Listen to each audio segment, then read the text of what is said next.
Bonjour à tous, je vous invite à vous abonner à cette chaîne, à aimer, à partager, à commenter ces vidéos, c'est très important. C'est une manière de nous soutenir. Merci à vous tous. Et tout de suite, en suivant la ligne droite, on tombe sur François Bousquet. Bonjour François Bousquet.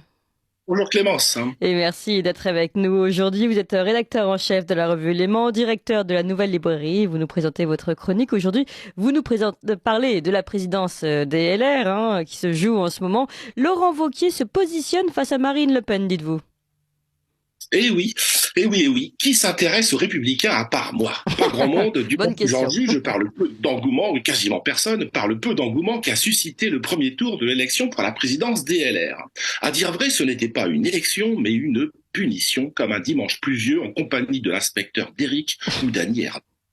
Convenez qu'on a connu week-end de plus animé. Seule fantaisie de la journée, une journaliste du JDD est parvenue à faire voter deux chats, prénommés Kali et Zizou, moyennant cotisation couple, sans jamais que leur identité ne soit vérifiée. Mais qui en France vérifie encore l'identité, ce gros mot?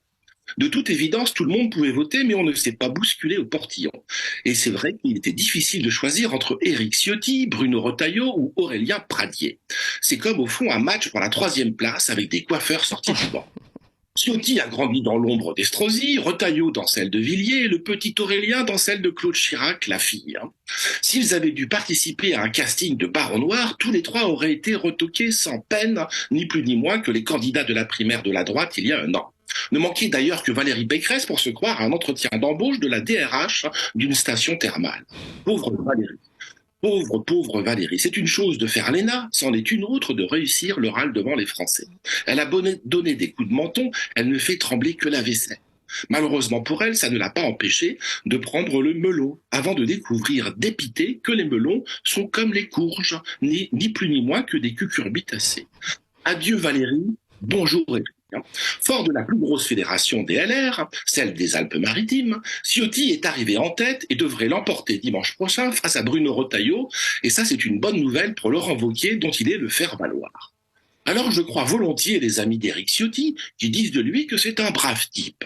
Mais il ressemble beaucoup trop à André Pousse dans un film de Michel Audiard pour faire un président convaincant. C'est le gendarme de Saint-Tropez qui se voit ministre de l'Intérieur. Après tout, se dit-il, Don Camillo est bien devenu évêque et Pépone sénateur. Pourquoi pas moi?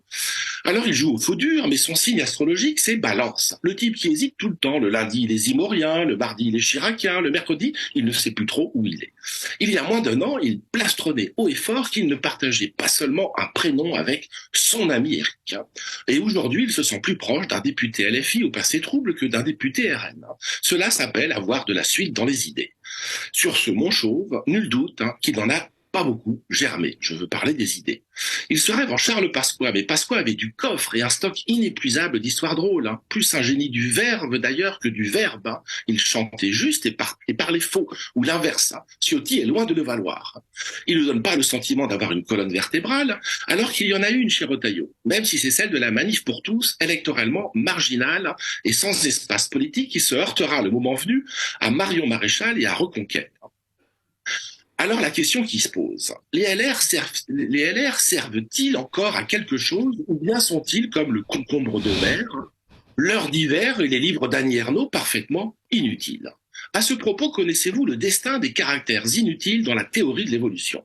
Eh bien, de deux choses l'une. Ou bien ils perdurent, mais en tant que structure vestigiale, c'est le terme savant, ou bien ils disparaissent. L'appendice intestinal dans le premier cas, la queue dans le second, dont il ne nous reste que le coccyx, un peu comme les LR au fond. Alors on souhaite bien du courage à Éric Zemmour avec son union des droites quand on voit combien les LR, dans le périmètre restreint qui est le leur, peinent à s'accorder, coincés qu'ils sont entre une UDF macronisée et un RPR zemmourisé. C'est un peu l'âne de Buridan qui n'aurait le choix contre une avoine mangée par des charançons macroniens et le seau d'eau glacé zémourien. Résultat, les effectifs fondent à vue d'œil, dans les sections et dans les élections. Pas de leader, encore moins de leadership. Après avoir été champion de France en 2007, les LR jouent en D2, en D3 pour Valérie Pécresse, même pas repêché à 5%. Ce n'est plus qu'un parti d'élus et de notables, comme au bon vieux temps de la Troisième République. Un bureau de placement régional qui permet de conserver des municipalités, de contrôler le Sénat, de présider l'Association des maires de France. Alors, disent-ils, certains cadres en tout cas, c'est parce que la marque est périmée. Non, non, non, messieurs. Ce n'est pas un problème de marketing, c'est un problème de fond, plus encore que de positionnement. À quoi bon changer de nom sans changer le fond? Ce n'est pas parce que GDF Suez devient Engie que le gaz est moins cher. Au contraire. Les LR ont beau dire qu'ils ne sont pas fongibles dans le macronisme. Macron sait qu'il peut compter sur 2 alliés au Parlement, le 49-3 et les LR. Plus Sarkozy, dont l'ombre plane toujours sur le parti, régent à vie qui ne veut surtout pas qu'un nouveau roi émerge, mais seulement des roitelets. Le principal intérêt de cette élection, c'est de préparer le terrain pour Laurent Wauquiez qui se voit déjà au second tour en 2027. Wauquiez a besoin d'un parti en ordre de marche, fût-elle claudicante, je parle de la marche, pour faire connaître son bilan régional. Wauquiez, c'est le surdoué ambitieux aux dents longues. Le problème, c'est qu'on a longtemps vu que ses dents. Parcours sans faute jusqu'au crash des européennes où son candidat, le pourtant brillant François-Xavier Bellamy, a pris le bouillon.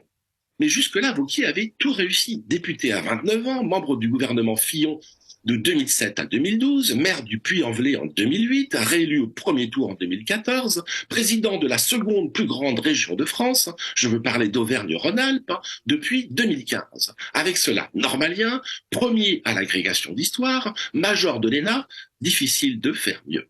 Wauquiez sait se mettre en scène, la parka rouge à laquelle il a renoncé et le cheveu blanc qui viennent corriger un visage juvénile. Bon époux, bon père. La photo de famille est presque trop parfaite, comme s'il l'avait plus blanc que blanc. C'est très difficile de faire du judo avec lui, tant il n'offre aucune prise, comme si son kimono était en téflon. Tout glisse sur lui. Il a beaucoup d'atouts dans son jeu, mais son jeu, précisément, est bien trop lisible. Lui qui arbore en permanence un éternel sourire légèrement agaçant, un peu comme Simon Templar dans Le Saint, il lève les yeux et une auréole apparaît, et quand il ne sourit pas, il aboie sur les journalistes et sur les élus de l'opposition. Pour lui, il ne traîne pas de costume comme François Fillon, il ne cache pas de Judith Gaillet dans le placard, aucune chance qu'on lui reproche un jour je ne sais quel financement libyen. Crapoteux et crapuleux, Gaël Perdriau, l'édile de Saint-Étienne, qui l'accusait grossièrement de pédocriminalité, s'est fait prendre par la patrouille. Alors les journalistes en sont réduits à se demander si Wauquiez a rencontré Sœur Emmanuelle une ou plusieurs fois pendant son stage de l'ENA au Caire, ou s'il a bien porté un gilet jaune avant l'incendie de la préfecture du Puy-en-Velay en 2018. C'est très maigre. Wauquiez campe sur la ligne gagnante de 2007, l'axe Sarkozy-Buisson, c'est-à-dire la valeur travail adossée à la défense de l'identité. Il y ajoute même le procès de l'assistanat, puissant levier électoral dans la France périphérique où les classes populaires tiennent à se démarquer des cassos qui vivent mal de l'argent public. Mais à 47 ans, on le croyait assagi. On imaginait qu'il avait appris à économiser sa parole, à se hâter lentement. Mais non.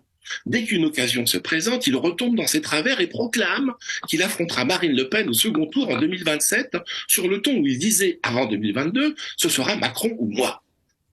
Wauquiez n'a jamais pu cacher son ambition, c'est plus fort que lui. Il piaffe d'impatience comme un cheval de course, même s'il affecte de jouer au percheron rustique qui fuit les mondanités parisiennes. Mais personne n'est dupe. Il a de fait le potentiel pour participer au prix de l'Arc de Triomphe 2027. Mais le gagner sera une toute autre histoire. Eh bien, merci beaucoup François Bousquet parce que vous avez réussi à nous rendre cette section du débat LR particulièrement intéressante. Merci beaucoup. Et je rappelle que vous êtes directeur de la Nouvelle Librairie et rédacteur en chef de la revue Éléments. Vous appréciez cette émission? Alors aidez Radio Courtoisie à en produire d'autres en indépendance totale. Rendez-vous sur soutenir.radiocourtoisie.fr. Merci d'avance.